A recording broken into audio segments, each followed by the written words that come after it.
السلام علیکم ناظرین، امید کرتا ہوں کہ آپ سب خیریت سے ہوں گے۔ تو چلیے آج کا ہمارا یہ درس شروع کرتے ہیں اعراب سے متعلق۔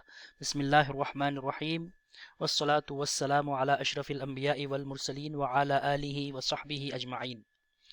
عزیز طلبہ، اعراب کسے کہتے ہیں؟ یہ عربی زبان کا ایک پیچیدہ ٹاپک مانا جاتا ہے، کیونکہ اعراب میں اس کی علامتیں ہوتی ہیں، بعض علامتیں اصلیہ کہلاتی ہیں اور بعض علامتیں فرعیہ کہلاتی ہیں، جس میں بہت سارے طلباء کو بہت ساری دشواریاں پیش آتی ہیں۔ تو ہم اس کو انشاءاللہ آسان انداز میں سہل طریقے سے سمجھانے کی کوشش کرتے ہیں۔ سب سے پہلے ساتھیوں دیکھیے کہ اعراب آپ کے سامنے رفع، نصب، جر اور جزم آپ کو نظر آ رہا ہے۔ یہ چاروں اعراب کہلاتے ہیں۔ ان چاروں کو اعراب کہتے ہیں، رفع، نصب، جر اور جزم۔ اب آپ دیکھیے اعراب میں ہوتا کیا ہے۔ جیسے نیچے آپ کے سامنے مثال موجود ہے، الکتاب، یہاں پر الکتاب کو ہم نے رفع دیا ہے، رفع یعنی اس کی علامت اصلیہ جو کہ ضمہ ہے، جس کو ہم اردو میں پیش کہتے ہیں، الکتابو ہے، اور انا آنے کی وجہ سے ان الکتابہ یہاں پر ہم نے نصب دیا ہے، اور اس کی علامت یہاں پر فتحہ ہے، جس کو اردو میں ہم زبر کہتے ہیں، ان الکتابہ۔ اور فی الکتابی، فی آنے سے کیا ہوا، الکتابو سے الکتابی بن گیا، فی الکتابی۔ تو جس طرح الکتابو، الکتابہ اور الکتابی تینوں شکلیں یہ اسم اختیار کر سکتا ہے، تو کسی بھی اسم کے یا فعل کے آخری حرف میں جو تغیرات ہو رہے ہیں، جو چینجز آ رہے ہیں، اس کو ہم اعراب کہتے ہیں۔ یہاں پر الکتابو کا اعراب رفع ہے، ان الکتابہ کا اعراب نصب ہے، اور فی الکتابی کا اعراب جر ہے۔ دیکھیے اس کی تعریف آسان انداز میں ہم نے یہ کی ہے کہ لفظ کے آخری حرف کو زبر زیر پیش میں تبدیل کرنا، یعنی کسی وجہ سے ظاہر بات ہے وہ تبدیل ہوتا ہے، انا آنے کی وجہ سے نصب آ جاتا ہے، ٹھیک ہے، اور فی آنے کی وجہ سے جر آ جاتا ہے۔ یہ ایک عام سی جو ہے نا اس کی تعریف ہے، یہ کوئی ایگزیکٹ نہیں ہے، بلکہ آپ کو سمجھانے کے لیے ہم نے یہ لکھا ہے کہ کسی بھی لفظ کے، یہاں پر لفظ سے مراد اسم اور فعل ہے، ٹھیک ہے، جیسے یفعلو ہے، اگر اس سے پہلے لن آ جائے تو لن یفعلا بن جاتا ہے، وہاں پر نصب دیتے ہیں۔ تو کسی بھی اسم یا فعل کے آخری حرف کو ہم دیکھیں گے، آخری حرف میں زبر آ رہا ہے، زیر آ رہا ہے، پیش آ رہا ہے یا سکون آ رہا ہے، یہ جو بحث ہے یہ اعراب کے ٹاپک میں آتی ہے۔ دیکھیے قرآن سے چند مثالیں آپ کے سامنے ہیں۔ ذَلِكَ الْكِتَابُ لا ریب فیہ، یہ سورہ بقرہ کی آیت ہے۔ ذَلِكَ الْكِتَابُ، یہاں پر الکتابو ہے، یہاں پر یہ اس کو ہم نے رفع دیا ہے، رفع کی علامت اس پر جو پیش آپ کو نظر آ رہا ہے وہ ہے۔ اسی طرح وَاذْكُرْ فِي الْكِتَابِ إِبْرَاهِيمَ، فی الکتابی، یہاں پر الکتابی کو ہم نے جر دیا ہے کسرہ کے ذریعے سے، یہ حالت جر میں ہے، اس کا اعراب جر ہے۔ اور وَلَقَدْ آتَيْنَا مُوسَى الْكِتَابَ، الکتابہ مفعول ثانی ہے، لہٰذا اس کو نصب دیا گیا ہے۔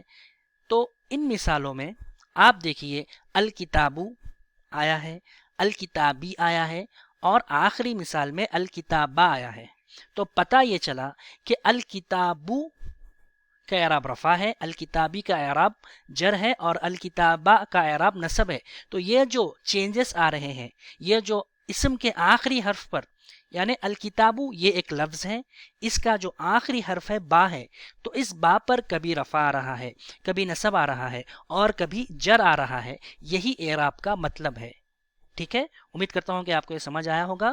چلیے آگے بڑھتے ہیں۔ اعراب کل عربی زبان میں 4 ہے، رفع، نصب، رفع، نصب، جر اور جزم، رفع، نصب، جر اور جزم، یہ 4 اعراب ہے دوستوں۔ جب ہم آپ سے اعراب کہیں گے، جب آپ سے کوئی کہے گا کہ اس کا اعراب بتائیے، تو اس صورت میں آپ کو رفع، نصب، جر یا جزم ان 4 میں سے کسی ایک کو بتانا ہے، جو بھی مناسب جواب ہوگا۔ اب دیکھیے اس کے بازو میں ہے علامات اصلیہ۔ رفع کی جو علامت اصلیہ ہے وہ ہے ضمہ، رفع کی علامت اصلیہ ضمہ ہے، نصب کی فتحہ ہے، جر کی کسرہ ہے، اور جزم کی سکون ہے، ٹھیک ہے۔ اگر میں آپ سے پوچھوں کہ آپ مجھے علامات بتائیے. تو اس صورت میں آپ یہ جو آپ کو لیفٹ سائڈ پر نظر آ رہا ہے ضمہ، فتحہ، کسرہ یا سکون، یہ کہیں گے کیونکہ میں نے آپ سے علامات پوچھی ہیں. اگر میں آپ سے پوچھتا ہوں کہ اعراب بتائیے تو آپ بتائیں گے رفع، نصب، جر یا جزم. ٹھیک ہے. اب دیکھیے ضمہ کسے کہتے ہیں. یہ عربی کے اصطلاحات ہے، ضمہ، فتحہ، کسرہ اور سکون. تو ضمہ سے مراد ہماری پیش ہے. اردو میں اردو ہم بول چال میں استعمال کرتے ہیں، جن کی مادری زبان اردو ہے، ضمہ سے مراد پیش ہے. یہ ان کے لیے میں بتا رہا ہوں. ضمہ یعنی پیش، فتحہ یعنی زبر، کسرہ یعنی زیر اور سکون تو سکون ہی ہے جو اردو میں بھی استعمال ہوتا ہے. تو ان اصطلاحات کو آپ کو ذہن نشین کر لینا ہے. ضمہ کا مطلب کیا ہے؟ پیش. فتحہ کا مطلب زبر، کسرہ کا مطلب زیر اور سکون تو سکون ہی ہے. امید کرتا ہوں کہ آپ کو یہ اسکرین سمجھ میں آ گیا ہوگا. اس پر آپ زیادہ فوکس کریے. یہ اعراب ہے اور یہ علامات ہے. جب آپ سے اعراب کے بارے میں پوچھا جائے گا تو آپ اعراب بتائیں گے. جب آپ سے پوچھیں گے کہ اس کی علامت کیا ہے تو جب آپ جواب میں دیں گے کہ زبر ہے، زیر ہے، پیش ہے، سکون ہے یا ضمہ، فتحہ، کسرہ، سکون، اس طرح بھی آپ کہہ سکتے ہیں. تو رفع، نصب، جر، یہ دیکھیے دوستوں یہ اسم کے ساتھ آتے ہیں. رفع کسی بھی اسم کو رفع بھی ہو سکتا ہے، نصب بھی ہو سکتا ہے اور جر بھی ہو سکتا ہے. اسی طرح رفع، نصب اور جزم یہ کس کے ساتھ آتے ہیں؟ فعل کے ساتھ آتے ہیں. ٹھیک ہے. یعنی فعل پر رفع، نصب، جزم آتا ہے. اس کا مطلب یہ ہوا کہ فعل پر جر نہیں آتا ہے، فعل کے اوپر کبھی بھی جر نہیں آتا ہے اور اسم کے اوپر کبھی بھی جزم نہیں آتا ہے. اسم پر کبھی بھی جزم نہیں آتا ہے دوستوں. اس کو اچھی طرح آپ ذہن نشین کر لیجئے. آئیے دیکھیے اسم پر جزم نہیں آتا. اسم پر کبھی بھی، اسم کا اعراب کبھی بھی جزم نہیں ہو سکتا. اوکے. اس کے بعد فعل ہے، فعل کا اعراب کبھی بھی جر نہیں ہو سکتا. ٹھیک ہے. اسم پر جزم نہیں آتا ہے اور فعل پر جر نہیں آتا ہے. اس کو اچھی طرح اپنے ذہن میں رکھیے. چلیے آگے آپ کو اور چند مثالیں میں دیتا ہوں. جیسے اعراب رفع ہے، یہاں پر دیکھیے چند علامت اصلیہ میں آپ کو ایک آئیڈیا دے رہا ہوں اس ٹاپک کے متعلق. مسلمن، اس کا اعراب کیا ہے؟ رفع ہے. اس کا اعراب رفع ہے اور اس کی علامت کیا ہے؟ جو ضمہ مسلمن پر آپ کو تنوین کی شکل میں نظر آ رہی ہے وہ ہے اس کی علامت. اب آپ کہیں گے مسلمانی، دو مسلمان، اس کا بھی اعراب رفع ہے، اس کا بھی اعراب رفع ہے لیکن اس کی علامت مختلف ہے. یہاں پر رفع کی علامت ڈویل میں الف ہے، ڈویل میں تثنیہ میں الف ہے اور مسلمونہ میں رفع کی علامت واو ہے. دیکھیے اب یہاں پر آپ کو بتانے کا مقصد یہ ہے کہ مسلمن، مسلمانی، مسلمونہ ان تینوں کا اعراب رفع ہی ہے لیکن ان کی علامتیں مختلف ہے. مسلمن میں ضمہ ہے، مسلمانی میں الف ہے اور مسلمونہ میں واو ہے. اسی طرح نصب کی مثال لے لیجئے. انا لگانے کی وجہ سے انا مسلمن ہو گیا فار ایگزامپل، تو نصب کی علامت فتحہ ہے. اور انا مسلمینی، یہاں پر نصب کی علامت یا ہے.